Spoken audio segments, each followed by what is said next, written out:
Good evening. Welcome to Aarin's take on the next play.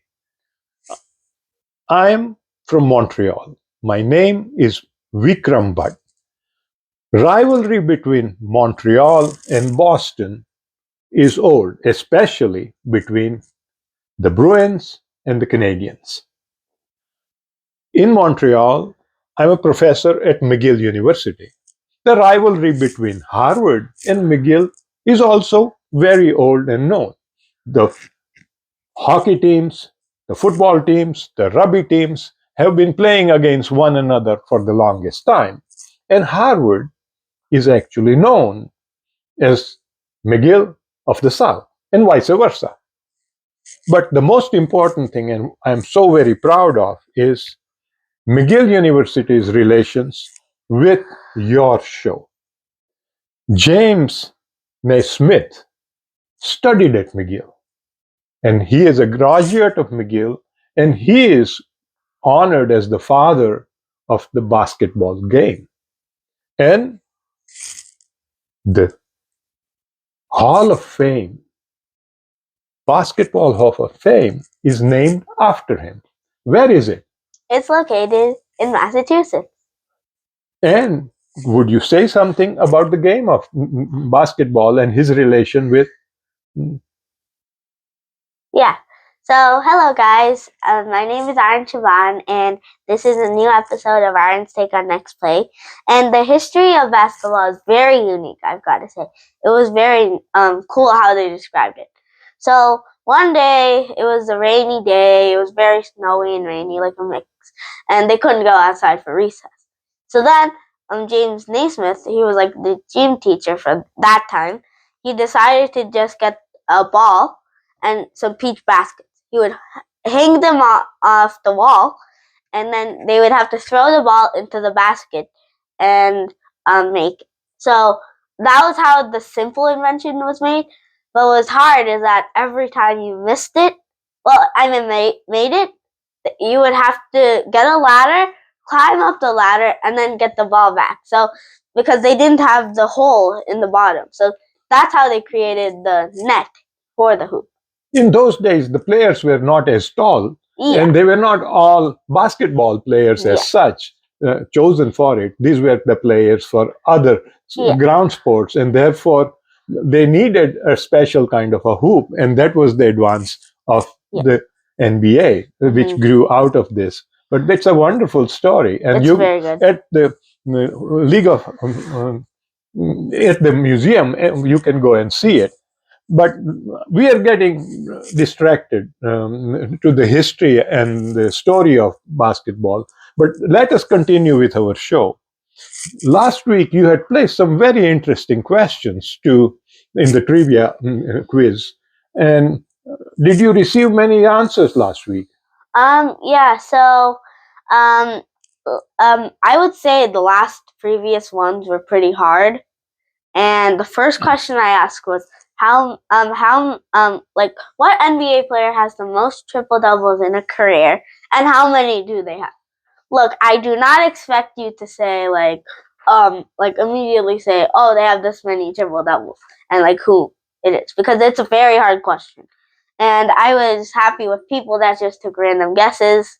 So, the answer was Russell Westbrook, and he has 203 right now. So in his prime, he was very good. He is only 6'4", but he can go on the defense. He can shoot. He can even pass. He got even a 20-20-20, just like I was saying, 20 points, 20 rebounds, and 20 assists. And he was in his prime. He was just his prime, basically. So, and he passed Oscar Robertson, who played long ago in the 70s, with 181 triple doubles, and he played for Washington at the time. And what was the second question? The second question I asked was, how many NBA teams are there currently? So there would have been many teams like in the history of basketball, but because they changed their names, different locations, even they removed some teams. And the answer was 30. So currently there's 30. There's 15 in the Eastern Conference and 15 in the Western Conference. While you're talking about the present number of teams in the league, uh, say a few things about the beginning of the NBA when Naismith started the game and how it all began and how many teams and how the game started. Yeah, so it went all just from like some peach baskets to now like people just a war like wow, like the whole game has started. So once this was started, then they started to upgrade with what they need. Like I said, like they removed the top and they made like nets for it to go in better, and you don't have to use too much time. And then they started upgrading. They added teams. They even made a whole league. It used to be called the ABA, That's the correct. American Basketball Association. And then in the 70s and 80s, they changed it to the National Basketball Association, or NBA. So it was amazing. They had different named teams. Like Virginia was even one team, and it's a lot like college, I would say. So it was just so much has happened the last almost 140 years.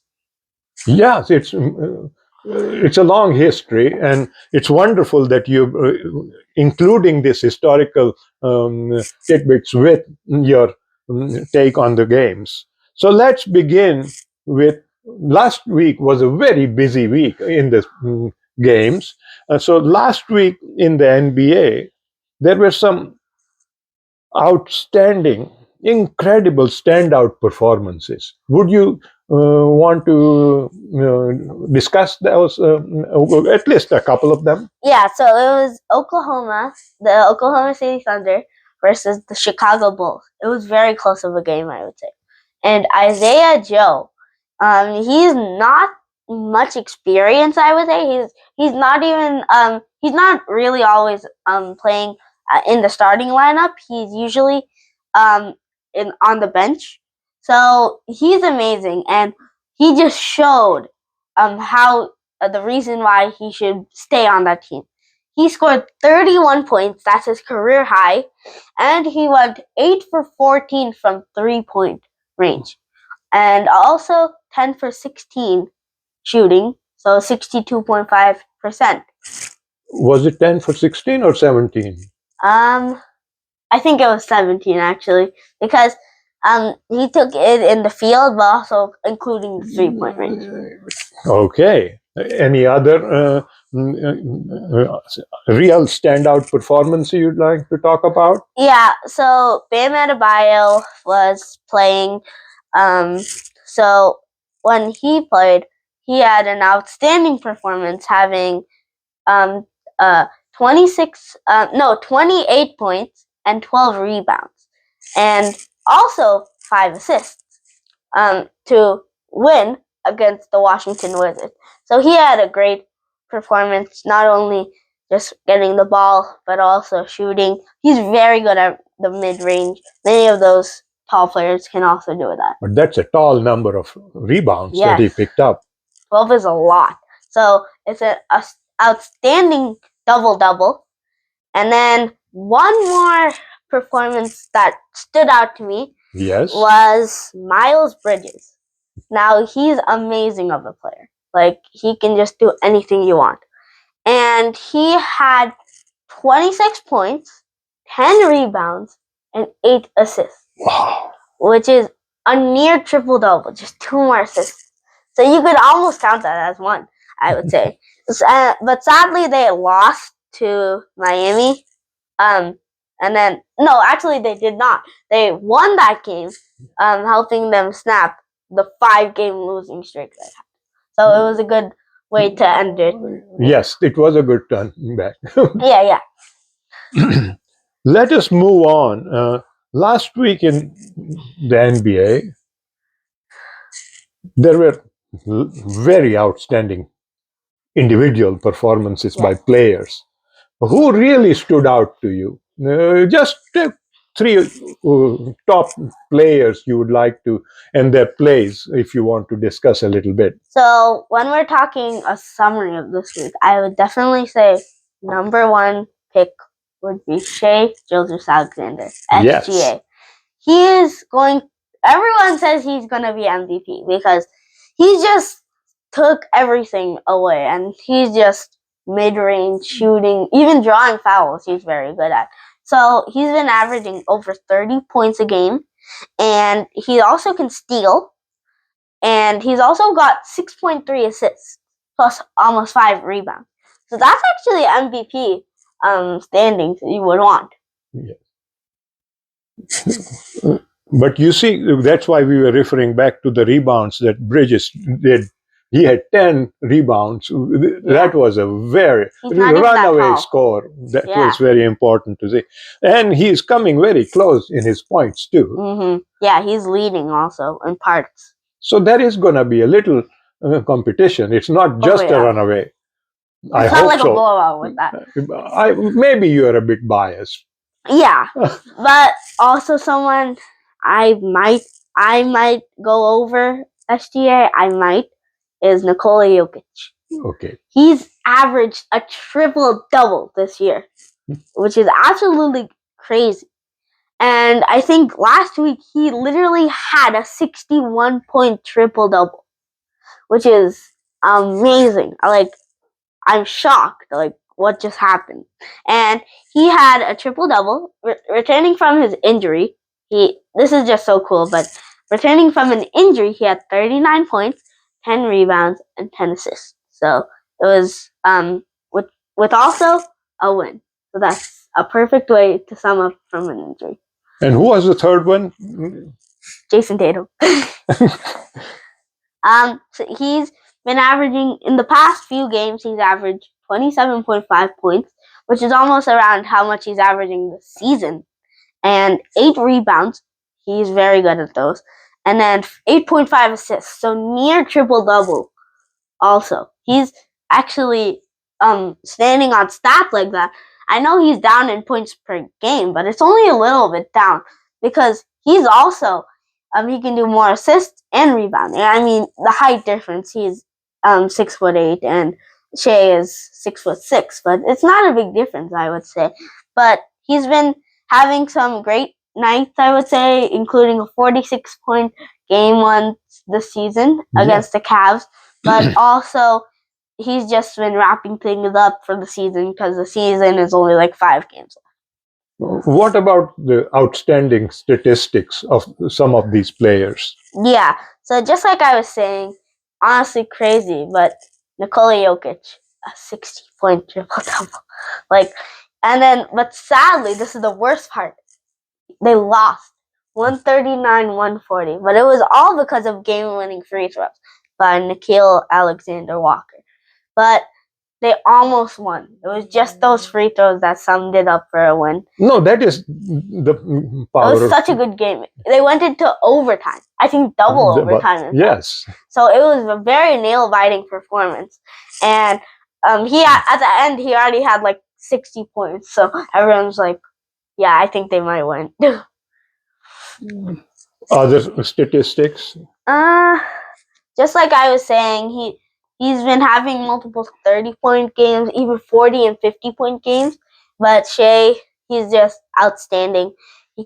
He's just 3-point shooting, stripping, just playing. And now they have over almost 63 wins this season. And Giannis, that's the third player I'm talking about. Mm-hmm.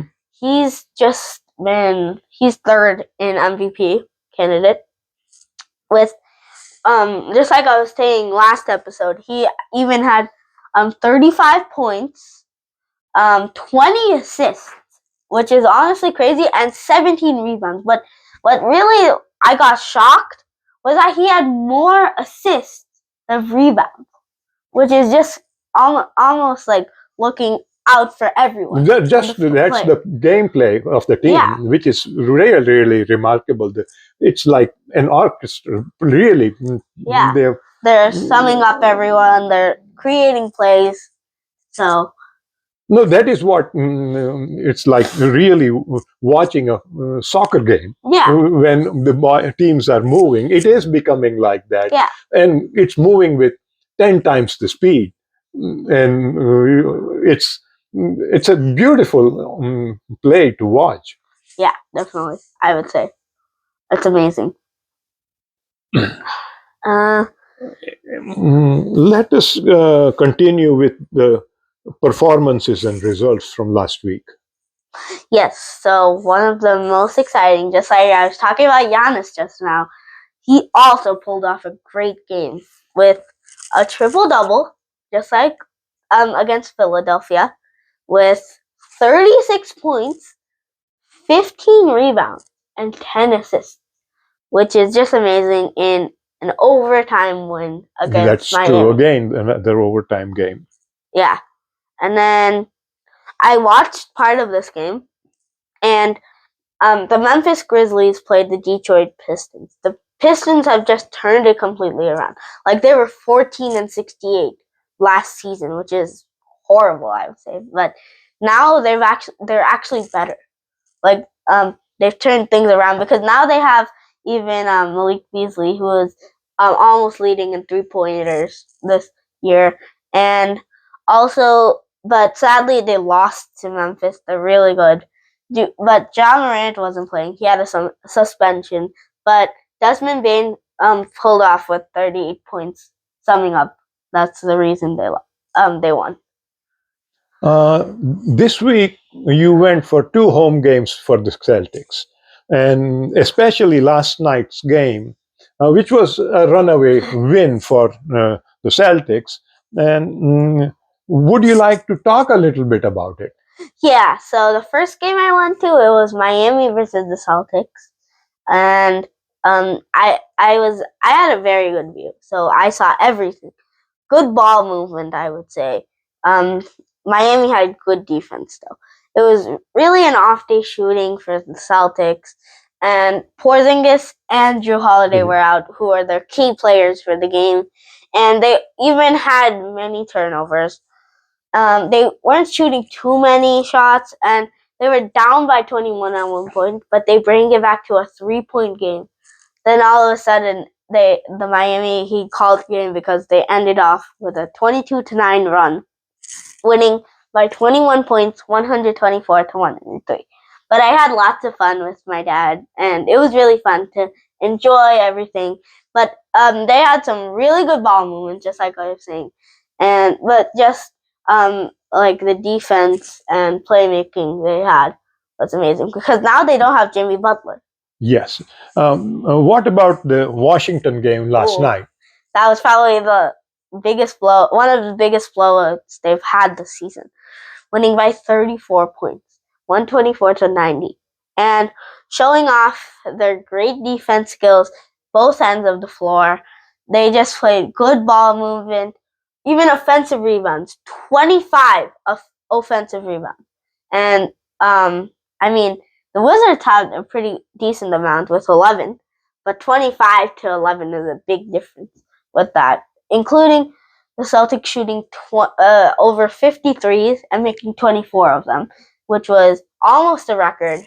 So they got close, but it was just crazy how much they passed. They found so many wide open looks, and even some great players like Peyton Pritchard comes off the bench and he already scored 20 points. Then Derek White, he scored 19 off 5 3-pointers. So they just did amazing. And from three, that was probably one of the reasons they won, and also points in the paint. They didn't even have Jason Tatum or Kristaps Porzingis, but both teams had 42 points in the paint.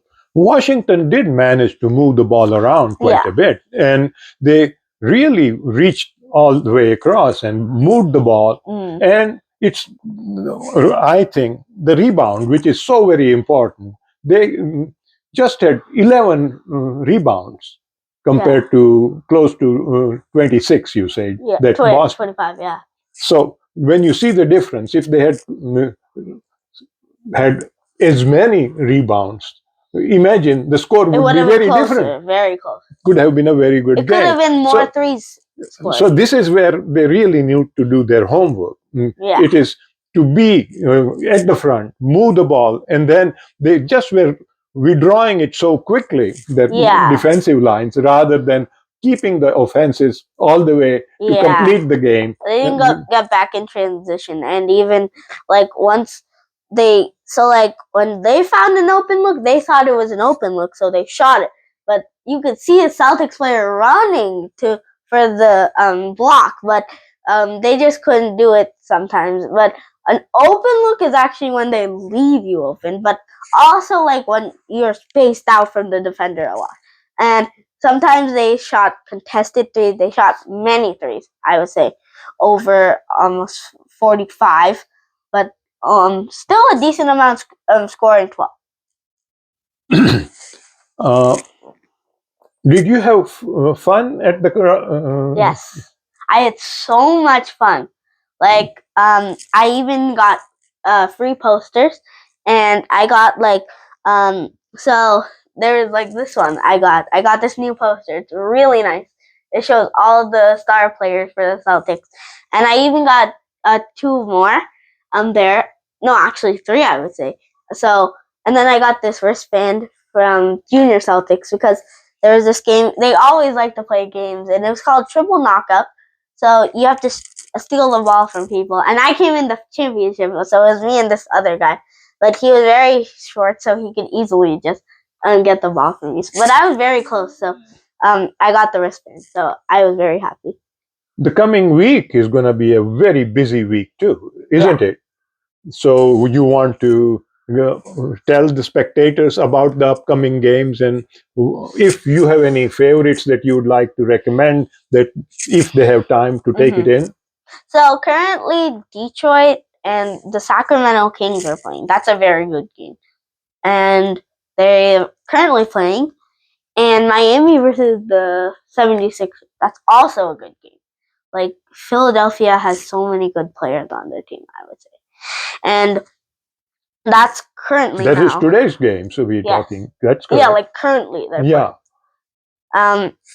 And then also tomorrow, the Cleveland Cavaliers versus the Chicago Bulls. And the Cleveland Cavaliers just turned things around, and they're amazing. And then Charlotte versus Memphis. That's also a good game with like LaMelo Ball showing off his skills. So, and then the last one is Orlando versus the Atlanta Hawks. So, right close to each other, states playing against each other. And let's see. I'm guessing Trae Young will get over 10 assists and 10 points and 6 rebounds. That's what I think. Oh, now we run through the time so very quickly. It's time for trivia for the next week. Yeah. So the trivia I'm asking this time, the first one is, what was the first ever game to be played? And what year? You can try 1 year. What year if you want. And the second question I'll be asking was, what was the most points someone scored in an NBA game? So in 48 minutes, what was the most points scored and how many? By like who? Like, you don't have to say who, but take a guess of how many there were. So, yeah. Very good questions. And you going back to Naismith's day by asking the first question. You are very, very astute in posing your questions. And I think we should cover the other college basketball and the WNBA also. So you want to begin with the NCAA or the women's? I think we'll go with NCAA.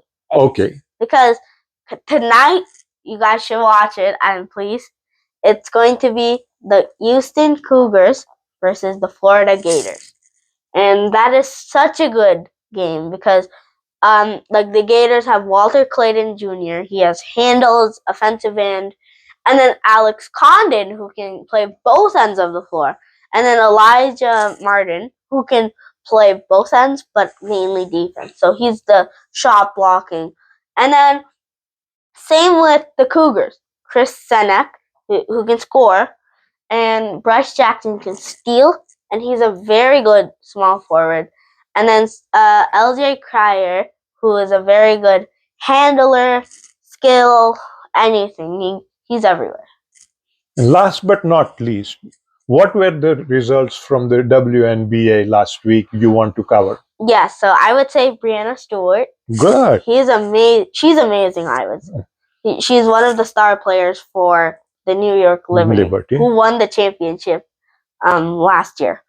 And she had 15 points, 5 assists, so looking everywhere, and 3 blocks in a close, tied-up game. And then Kayla McBride, who plays for the Lynx, the Minnesota Lynx, scored 21 points and 5 assists. Yes. Which is great, looking at scoring, but also passing it to different players, showcasing her all-around performances. And Nafisa Collier, who also plays for the Minnesota Lynx, led her team with 22 points and 7 rebounds. So in this case, she almost basically scored the same thing as McBride, but she grabbed the rebounds more. Continuing with her, showing that she is a powerful person to watch out for. So, the evening went by so quickly. Yeah. Aarin, I very much enjoyed doing this show with you. Thanks so very much for inviting me for the show. But you want to discuss your Yes. predictions and So your scorecard board. Yeah. Sorry, I rushed a little bit. What are the... I have the table right here, and because this is a very crucial game for March Madness. It's the championship round, and let's see who will win, Florida versus Houston. So we can't and I can go first. So the first question is going to be, who will win the game? So these are predictions from before the game. So if you're watching before the game, think about it. Also, you can also write it. I think it will be... I think it's going to be Florida Gators. Okay, so both of us think the Gators are going to win. And I think...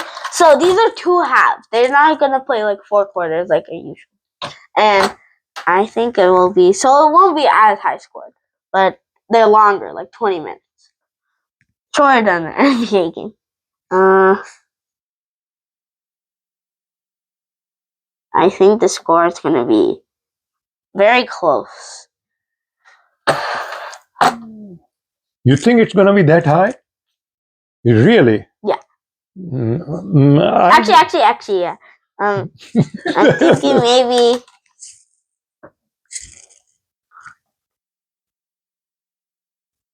Yeah. Yeah, that may be about 80 to mid 70s. Yeah. 80 to 75, I would say. Okay, so a 5-point game. Yeah. And so both of us really think almost the same thing. 81 to 87, I think. 80 to 75. And MVP of the game would be the player that played for the team that won. It's a hard one. I have to think about it. But I think I might have one of the obvious ones going. If we're talking offense, it's going to be this Clayton? guy. Yes. Okay. Clayton Jr. But if we're talking like defense, Alex Condon.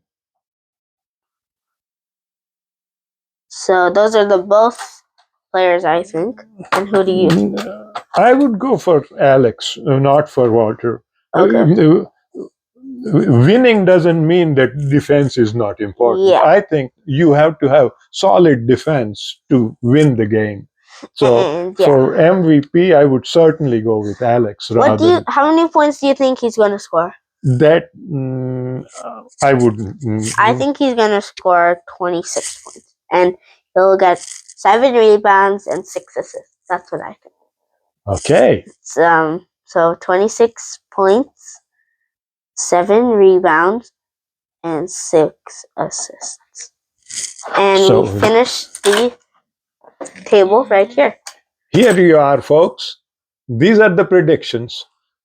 Aarin's take on the next week's play. and get back to us with your answers for the trivia questions that he posed. And comment down What your was the answers. first game played in the NBA? And who was the highest point scorer in a game? Yes. We're looking forward to your answers and listening to his next show. Yeah. And thank you guys. And I would like more people to participate. That would be nice. But thank you guys for watching. And I'll see you in the next video. Bye. Hey guys, I am excited to bring you my new channel, Aarin's Take on Next Play. Please like, subscribe, and comment. Bye!